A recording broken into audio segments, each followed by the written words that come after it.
एक अध्ययन किया गया है दुनिया भर के लोकतांत्रिक देशों में।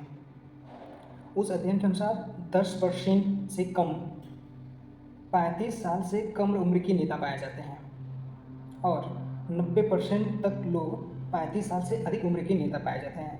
ये हालत सभी लोकतांत्रिक देशों में है और भारत में भी कुछ ऐसा ही है। 1952 से लेकर के 2024 तक लोकसभा इलेक्शन में जो नेता भागीदार करने वाले हैं उनकी औसत उम्र 1952 से लेकर 2024 के बीच तक धीरे धीरे बढ़ती रही है और इसका परिणाम यही रहा है कि वर्तमान समय में पार्टिसिपेट करने वाले जो राजनेता हैं उनकी औसत उम्र अधिक है। ये हालत दुनिया भर में ही है, केवल भारत में नहीं है। इसके जबकि पीछे का कारण पता लगाया गया तो पता चला कि जो राजनीति में पार्टिसिपेट करने वाले लोग हैं, जो भागीदारी करने वाले लोग हैं, उनकी एंट्री ही 40 से 45 साल की उम्र में शुरुआत होती है।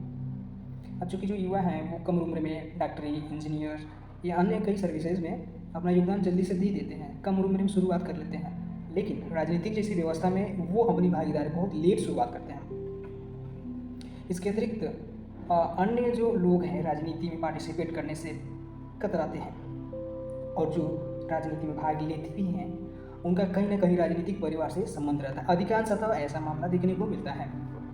अब ये कोई व्यक्ति 45 के 50 की उम्र में जो पहली बार सांसदी का चुनाव लड़ रहा है, पार्षदी का चुनाव लड़ रहा है, विधायकी का चुनाव लड़ रहा है, उसको सीएम या पीएम की कुर्सी तक पहुँचते 60 या 65 का उम्र हो जाता है। ये सामान्य सी बात है। अब राजनीति में कोई व्यक्ति जब 60-65 का उम्र का हो जाता है तो वो युवा नहीं रहता है, वो वृद्ध की श्रेणी में आ जाता है।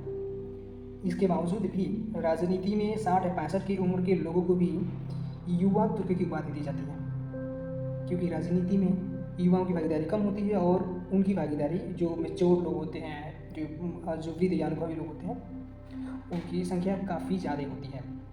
इसलिए राजनीतिक विशेषज्ञों का यह मानना है कि वर्तमान समय में युवाओं की राजनीति में हस्तक्षेप या राजनीति में प्रवेश समय की मांग है। इसलिए युवाओं को भी इसमें भागीदार या पार्टिसिपेट करना चाहिए।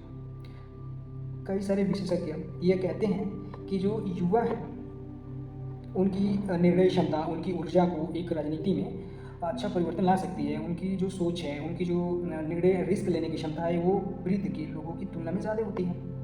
और कई सारे राजनीतिक विशेषज्ञ ये कहते हैं कि जो वृद्ध और जो अनुभवी लोग होते हैं वो युवा की अपेक्षा तटस्थ होते हैं।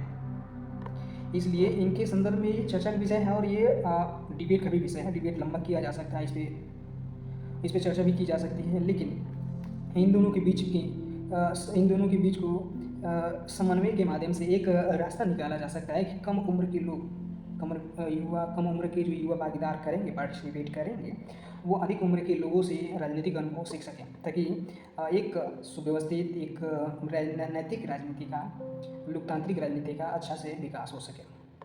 मैं ये नहीं कह सकता कि राजनीति ही जीवन है, लेकिन यह सच है कि राजनीति जीवन को प्रभावित करता है।